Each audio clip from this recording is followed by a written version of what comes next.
सभी का स्वागत है हमारे इस YouTube चैनल में। तो साथियों, आज हम प्राचीन इतिहास को ख़त्म करने जा रहे हैं इस वीडियोज़ में। तो साथियों, वीडियोज़ को पूरा अंत तक देखिएगा, लाइक शेयर एंड सब्सक्राइब जरूर कीजिएगा। हम बहुत ही शॉर्ट वीडियोज़ कराएंगे, आपका सारा सब्जेक्ट होगा उसको हम रिवीजन करा देंगे। तो आप कृपया इस मेहनत को हमारे अप्रिसिएट करें और वीडियोज़ को ज़रूर लाइक करें। ठीक है, स्टार्ट करते हैं आज का हम सेशन। इतिहास का पिता किसे कहा गया है? तो हेरोडेटस को इतिहास का पिता कहा गया है। प्राचीन सिक्के क्या कहलाते थे? तो प्राचीन सिक्के आहत कहलाते थे। फाहियान 399 से 414 बीसी में चंद्रगुप्त द्वितीय या चंद्रगुप्त विक्रमादित्य के दरबार में आता है। टी सिंह ये नालंदा विश्वविद्यालय में आता है। भारत के प्राग ऐतिहासिक की खोज किसने किया? तो डॉक्टर प्राइमोज ने भारत के प्राग ऐतिहासिक का खोज किया। ब्राह्मणी लिपि को सर्वप्रथम किस विद्वान ने पढ़ा? तो जेम्स प्रिंसप ने ब्राह्मणी लिपि को पहली बार पढ़ा। पौराणिक मान्यता के अनुसार भारत का प्राचीनतम राजा कौन थे? तो वैश्वत मनु थे। वायु पुराण में किस वंश का वर्णन किया गया है? गुप्त वंश का। कौटिल्य के अर्थशास्त्र के अनुसार किस धर्म का वर्णन किया गया है? कौटिल्य के अर्थशास्त्र में तो मौर्य धर्म का वर्णन किया गया है। मत्स्य पुराण किस वंश से संबंधित है? तो सातवाहन वंश से। विष्णु पुराण किस वंश से संबंधित है? तो मौर्य वंश से। मनुस्मृति ये शुंग काल का मनुस्मृति है। हियानसांग सियूकी जो पुस्तक हियानसांग ने लिखी थी। अरबी भाषा किताबुल हिंद ये अलबरौनी ने लिखा था। मोरक्को का लेखक था वो किसके समय काल में भारत आया था? तो मोहम्मद बिन तुगलक के काल में। ठीक है। मार्को पोलो द्वारा किस राज का उल्लेख मिलता है? पांड्य राज का। पतंजलि के महाभाष्य में किस वंश का उल्लेख किया गया है? तो शुंग वंश का। मानव ऐतिहासिक का प्रारंभिक काल है पूरा पाषाण काल। भारतवर्ष किस द्वीप का खंड है? तो ये जम्बू द्वीप का खंड है भारतवर्ष। भारत में मानव का सर्वप्रथम साक्ष्य कहाँ प्राप्त में मिले हैं? तो हथनौरा से। ठीक है। जूते हुए खेत की जो साक्ष्य मिले हैं कालीबंगा से। प्राचीनतम अस्थायी जीवन का साक्ष्य मेहरगढ़ से मिला है। मानव ने सर्वप्रथम किस धातु को खोजा? ताम्र धातु को। ताम्र होगा यहाँ पे। ठीक है। प्रथम घरेलू जानवर कुत्ता है। ठीक है। पशुपालन का प्राचीनतम साक्ष्य कहाँ से प्राप्त हुआ है? तो आदमगढ़ से। मानव द्वारा प्रयोग में लाए जाने वाला प्रथम अनाज जौ है। भारत पुरातात्विक साक्ष्य के पहले महानिदेशक हैं जॉन मार्शल। भारतीय पुरातात्विक का जनक हैं अलेक्जेंडर कनिंघम। तो साथियों, आप मेरे कुछ वर्ड्स पे ध्यान दीजिए, ये क्विक रिवीजन है तो हो सकता है कुछ प्रिंट्स में मिस्टेक हो सकते हैं।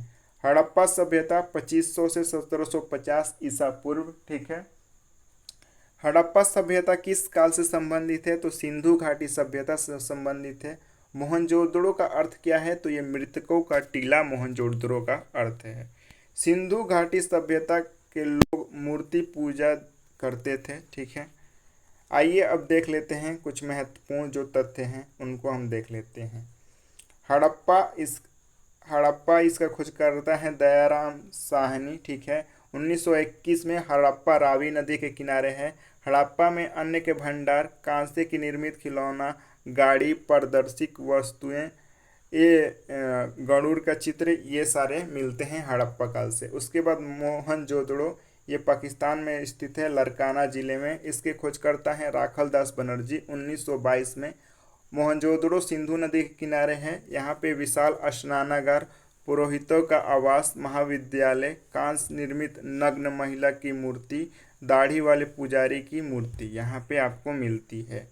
नेक्स्ट है लोथल। लोथल आपका गुजरात में है। रंगनाथ राव ने इसको खोजा था। ये भोगवा नदी के किनारे है। यहाँ पे गोदीबाड़ा और अग्निवेदिका, हाथी के दांत यहाँ से प्राप्त हुए हैं लोथल से, तो ये मोस्ट इम्पोर्टेंट है। नेक्स्ट है आपका चनहुदड़ो। चनहुदड़ो इसका खोज अर्नेस्ट मैके और एनजी मजुमदार ने 1931 में किया। चनहुदड़ो सिंधु नदी के किनारे है। यहाँ पे मनके बनाने का कारखाना, लिपस्टिक इत्यादि का खोज किया गया। ठीक है। कालीबंगा ये राजस्थान में स्थित है। इसका खोज करता है अमलानंद घोष और ब्रजवासी लाल बीके थापर। इसका खोज 1953-1960 में हुआ। कालीबंगा घग्गर नदी के किनारे है और जूते हुए साक्ष्य का परिमाण यहाँ से मिलते हैं। अग्निवहन मिलते हैं, कुंड मिलते हैं, चूड़ियाँ मिलती हैं। ठीक है। राखीगढ़ी ये हिसार हरियाणा में है। सूरजभान इसके खोजकर्ता थे, 1969 में इसे खोजा गया। राखीगढ़ी ये घग्गर नदी के किनारे है। यहाँ पे ताम्र उपकरण मिलते हैं देखने को। ठीक है। नेक्स्ट है आपको बनावली, जो इम्पोर्टेंट है उसको करा देता हूँ। बनावली ये सरस्वती नदी के किनारे है। RS बिष्ट ने इसे खोजा। मिट्टी का हल का खिलौना यहाँ पे मिलता है और जौ के साक्ष्य बनावली से आपको मिलते हैं। ठीक है। नेक्स्ट है आपका रंगपुर। रंगपुर ये भादर नदी के किनारे स्थित है। 1954 में खोजा गया SR राव के द्वारा। यहाँ पे ईंट के दुर्ग मिलते हैं, धान की भूसी मिलती है। ठीक है। उसके बाद सूतकांगडोर ये दाशक नदी के किनारे स्थित है। ऑरेंज स्टाइन और जॉर्ज डेल्स ने इसे खोजा। यहाँ पे बेबीलोन से व्यापार का साक्ष्य प्राप्त होता है। तो ये हो गया आपका इम्पोर्टेंट। अब देखिए नेक्स्ट हो गया सबसे प्राचीनतम वेद कौन सा है? ऋग्वेद है। जादू टोना का वेद अथर्ववेद है।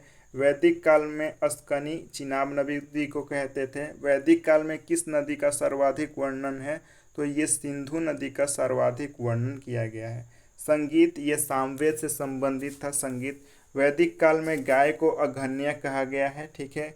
राजा को गोपा कहा गया है। पुत्री को दुहिता कहा गया है। वर्ण व्यवस्था का सर्वप्रथम साक्ष्य जो मिलता है, वर्णन मिलता है, ऋग्वेद के 10वें मंडल में मिलता है। ठीक है। आइए ब्राह्मण ग्रंथ के बारे में देखते हैं। ठीक है। ऋग्वेद ये ऐत्रेय और कौशिकी ब्राह्मण से हैं। यजुर्वेद शतपथ और ब्राह्मण से। सामवेद तांडन्य और फणसवीस। अथर्ववेद गोपद ब्राह्मण से संबंधित है। तो मोस्ट इम्पोर्टेंट है। ऋग्वैदिक कालीन जो नदियां हैं, प्राचीनतम नाम और आधुनिक नाम अभी के नाम, जैसे अस्कनी अभी का नाम चिनाब है। परुष्णी अभी का नाम रावी है। सदत्री यह सतलज को बोला गया है। विपाशा यह व्यास नदी को बोला गया है। ठीक है। तो ये मोस्ट इम्पोर्टेंट है। चरक संहिता पुस्तक चिकित्सा से संबंधित था। चरक संहिता। ठीक है। जैन धर्म के संस्थापक ऋषभ देव थे। ठीक है। अब जो भी संगीतियाँ हुई हैं उसको देख लेते हैं। प्रथम बौद्ध सम्मेलन ये राजगिरी में हुआ था। महाकश्यप इसके अध्यक्ष थे अजातशत्रु के शासनकाल में। द्वितीय 383 ईसा पूर्व वैशाली में हुआ था। शाबाकम इसके अध्यक्ष थे और काला अशोक के शासनकाल में हुआ था। तृतीय पाटलिपुत्र में हुआ था। मोगली पुत्र 30 इसके अध्यक्ष थे अशोक के शासनकाल में। चतुर्थ हुआ था कुंडलवन कश्मीर में। वसुमित्र इसके अध्यक्ष थे और कनिष्क के शासनकाल में ये हुआ था। नेक्स्ट है महावीर का जन्म कुंडग्राम वैशाली में 540 ईसा पूर्व हुआ। महापरिनिर्वाण उन्होंने कुशीनगर में प्राप्त किया। नैनार कौन थे? ये शैव के उपासक थे नैनार। मगध साम्राज्य का वास्तविक संस्थापक था बिंबिसार। अंग वंश का राजधानी चंपा था। मगध का राजधानी गिरिब्रिज या राजगिरी था। ठीक है। नेक्स्ट है हर्यक वंश का अंतिम शासक था नागदशक। सिकंदर की मृत्यु 323 BC में बेबीलोन में होता है। ठीक है। मौर्य साम्राज्य का संस्थापक चंद्रगुप्त मौर्य था। चाणक्य का नाम विष्णुगुप्त था। कुम्हार नामक जगह वो आज कहाँ पे है? तो वो पटना में है। भाब्रू अभिलेख में अशोक ने खुद को मगध का सम्राट बताया है। मौर्य काल में भूमि सुधार को सीता अध्यक्ष बोलते थे। मौर्य काल के दौरान जो शिक्षा का केंद्र था तक्षशिला था। मेगास्थनीज का पुस्तक का नाम इंडिका था। खरोष्टी लिपि का शुरुआत अरमाइक लिपि से हुआ है। खरोष्टी लिपि का शुरुआत। सातवाहन वंश का संस्थापक सिमुक था। कुषाण वंश का संस्थापक कनिष्क था। गुप्त वंश के संस्थापक चंद्रगुप्त था। नालंदा विश्वविद्यालय का संस्थापना धर्मपाल ने कराया। बुद्ध का ज्ञान की प्राप्ति बोधि वृक्ष से हुआ था। ठीक है। किस अभिलेख से यह पता चलता है कि अशोक का विस्तार पश्चिम तक था? तो ये रुद्रदामन के अभिलेख से पता चलता है। गुप्त काल में सिक्कों को रजक कहा गया है। नालंदा विश्वविद्यालय का स्थापना किसने कराया था? तो कुमार गुप्त के कार्य में यानी कि कुमार गुप्त के शासन काल में हुआ था और नालंदा विश्वविद्यालय ये धर्मपाल ने बनवाया था। नेक्स्ट है शतरंज का खेल का आयोजन सर्वप्रथम भारत में होता है। ठीक है। खजुराहो मंदिर का निर्माण चंदेल शासकों ने कराया था। एलोरा के प्रसिद्ध मंदिर राजपूत वंश ने इसको बनवाया था। ठीक है। कोणार्क सूर्य मंदिर ओडिशा में है। अंगोर वाट मंदिर ये कंबोडिया में है। लिंगराज मंदिर ओडिशा में है। अशोक का सबसे बड़ा अभिलेख 13वां अभिलेख है। अशोक का सबसे बड़ा अभिलेख। अष्टाध्यायी का रचयिता है पाणिनि। चरक संहिता नामक पुस्तक किसने लिखी? यह चिकित्सा से संबंधित था। पृथ्वीराज राजसो का रचयिता है चंद्रवरदाई। 10 कुमार चरित्र के लेखक हैं दंडी। नेक्स्ट है, आइए देख लेते हैं। कालिदास ने मालविकाग्निमित्र, अभियान शकुंतलम, मेघदूतम, ऋतु संहारवम, कुमार संभवम, रघुवंशम ये बुक लिखा है। विशाख दत्त ने लिखा है मुद्रा राक्षक और देवी चंद्रगुप्तम। दंडी ने लिखा है 10 कुमार चरित्र और काव्य दर्शन। सिद्धसेन ने लिखा है न्यायवार। भास ने लिखा है स्वप्ना स्वदम और चारु दत्तम। विष्णु शर्मा पंचतंत्र ने लिखा है। चरक संहिता इसने लिखा है। चोल वंश का संस्थापक विजयालय था। चोल वंश का राजधानी तांजोर था। पल्लव वंश का राजधानी कांचीपुरी, इसका संस्थापक सिंह विष्णु था। राष्ट्रकूट वंश इसका राजधानी मान्यखेत, दंती दुर्ग इसके संस्थापक थे। होयसल वंश द्वार समुद्र राजधानी, विष्णुवर्धन इसके संस्थापक थे। काकातीय वंश अमकुंड इसकी राजधानी थी। बीटा प्रथम इसके संस्थापक थे। गंग वंश का ब्रजहंस पंचम। ठीक है। पाल वंश का गोपाल था, मुंगेर राजधानी थी। सेन वंश का लखनौती राजधानी थी। सुमंत सेन इसके संस्थापक थे। पांड्य वंश इसकी राजधानी मदुरई थी। नेडियोन इसके संस्थापक थे। गुज्जर प्रतिहार कनौज इसकी राजधानी थी। नागभट्ट प्रथम इसके संस्थापक थे। चालुक्य इसका राजधानी मान्यखेत था। तैलप द्वितीय था। चालुक्य बतापी इसकी राजधानी थी। जयसिंह प्रथम इसके संस्थापक थे। गढ़वाल वंश चंद्रदेव इसके संस्थापक थे। वाराणसी राजधानी थी। सोलंकी वंश अहिलवाड़ इसकी राजधानी थी। मूलराज इसके संस्थापक थे। परमार वंश धारानगरी उपेंद्र इसके संस्थापक थे। कलचुरी वंश त्रिपुरी में कोकल इसके संस्थापक थे। ठीक है। तो साथियों, उम्मीद करते हैं कि वीडियोज आपको पसंद आया होगा।